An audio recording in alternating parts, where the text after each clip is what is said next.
नमस्कार, इन खबर में आपका स्वागत है। मैं विद्याशंकर तिवारी हूँ। दिल्ली का चुनाव परिणाम फाइनल तो शाम तक हो पाएगा, लेकिन जो तस्वीर उभरी है वो बहुत ज़्यादा अब उसमें बदलाव नहीं होने वाला है। 57, 13 या 58, 12 इसी के अराउंड रिजल्ट रहेगा, यानी कि 57 या 58 सीटें आपको और 12 से लेकर 13 सीटें बीजेपी को। कांग्रेस जो है 0 ही रहेगी, ऐसा लग रहा है, ट्रेंड जो बता रहे हैं। लेकिन सबसे बड़ा सवाल ये है कि आखिरकार बीजेपी इतना बुरी तरह से कैसे हारी। उसके अधिकांश मंत्री, कई मुख्यमंत्री, 200 सांसद सड़कों पे उतरे थे, कॉलोनियों में और झुग्गियों तक पहुंचे थे। शाहीन बाग जैसा मुद्दा था, फिर भी बीजेपी इतनी बुरी तरह से क्यों हारी। वो चाहे तो संतोष कर सकती है कि उसका वोट परसेंटेज 32% से बढ़ करके 40% के आसपास आ रहा है, लेकिन सीटों में बहुत ज़्यादा उलटफेर नहीं हुआ है। यानी 3 से आप 13 हो जा रहे हैं।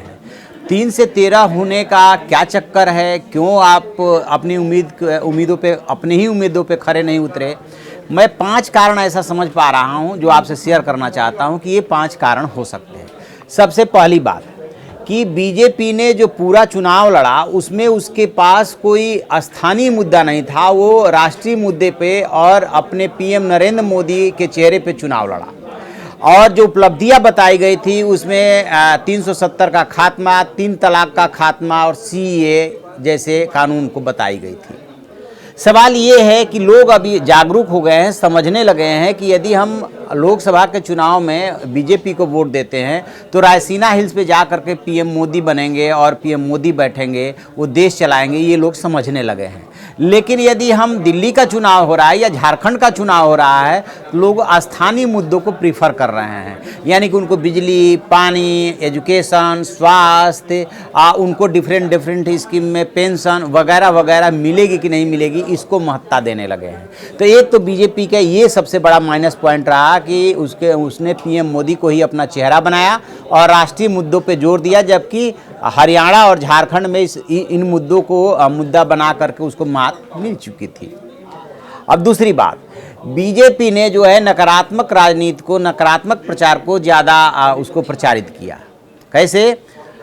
जो सीएम अरविंद केजरीवाल हैं, आपके नेता हैं, संयोजक हैं, उनको जो है आतंकवादी कहा, उनके लिए न जाने क्या क्या शब्द ईजाद किए गए।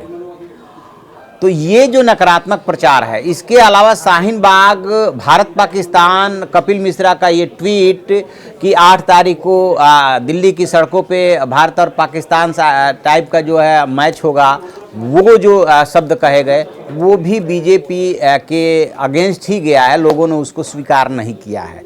यदि स्वीकार किया होता तो ये हालत नहीं होती। लास्ट के अंतिम दिनों में बीजेपी की हालत ये हो गई थी कि शाहीन बाग के अलावा, पाकिस्तान के अलावा और उसके पास ऐसा लग रहा था जैसे कोई इशू बचा ही नहीं है। तो ये जो नकारात्मक प्रचार था ये भी बीजेपी पे भारी पड़ा है। तीसरी बात, पीएम मोदी को आप अपना चेहरा बनाते, बट क्या 5 सालों में आप दिल्ली में कोई अपना ऐसा चेहरा नहीं बना पाए जिसको कि मुख्यमंत्री के रूप में पेश करते।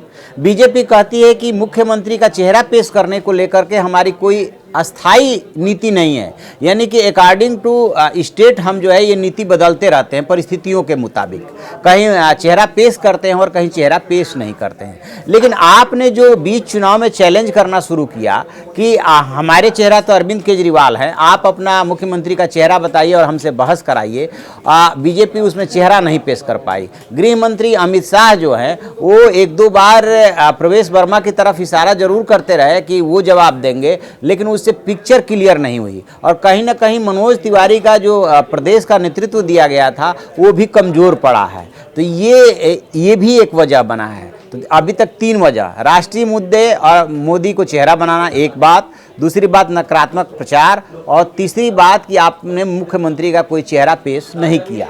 अब बात आते हैं फिर इसके बाद, तो इसके बाद और जो था वो है कि जो अर्थव्यवस्था में मंदी आई है, लोगों का रोजगार गया है, रोजी रोटी की चिंता हो रही है, उसको बीजेपी फुलफिल नहीं कर रही है। एक बात। दूसरी बात, जब ये मुद्दे उठाए जाते हैं तो बीजेपी इसका कोई सीधे सीधे जवाब नहीं देती है। उसके नेता तो यही मानने को तैयार नहीं है कि अर्थव्यवस्था में कोई मंदी भी है। वो तो कहते हैं कि रफ्तार सुस्त हो गई है, मंदी नहीं है, मंदी नाम की कोई चीज़ नहीं है। आरएसएस प्रमुख इस पर बोल चुके हैं, बीजेपी के तमाम नेता बोल चुके हैं, वित्त मंत्री निर्मला सीतारमण बेशक कई पैकेज की ऐलान कर चुकी है, लेकिन वो इसको मानते नहीं है सीधे सीधे। उनको ये पता ही नहीं है कितने लोगों का रोजगार गया है, 45 सालों में कैसे जो है रिकॉर्ड बना है सबसे ज़्यादा बेरोजगारी का। तो ये भी बहुत बड़ा इशू है और लोग अब इसको लेकर सीरियस हो गए हैं कि आखिरकार राष्ट्रवाद या राष्ट्रीय मुद्दों से कब तक पेट भरेगा। ये भी एक इनके अगेंस्ट गया है। और पांचवी व अंतिम बात मैं ये बताना चाहता हूँ कि दिल्ली की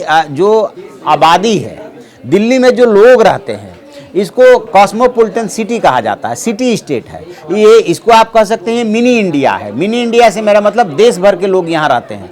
ठीक है, पूर्वांचल वासी 40% 35% हो सकते हैं, गरीब लोग भी बहुत संख्या में हैं, लेकिन देश भर के लोग यहाँ रहते हैं और पढ़े लिखे लोग यहाँ रहते हैं।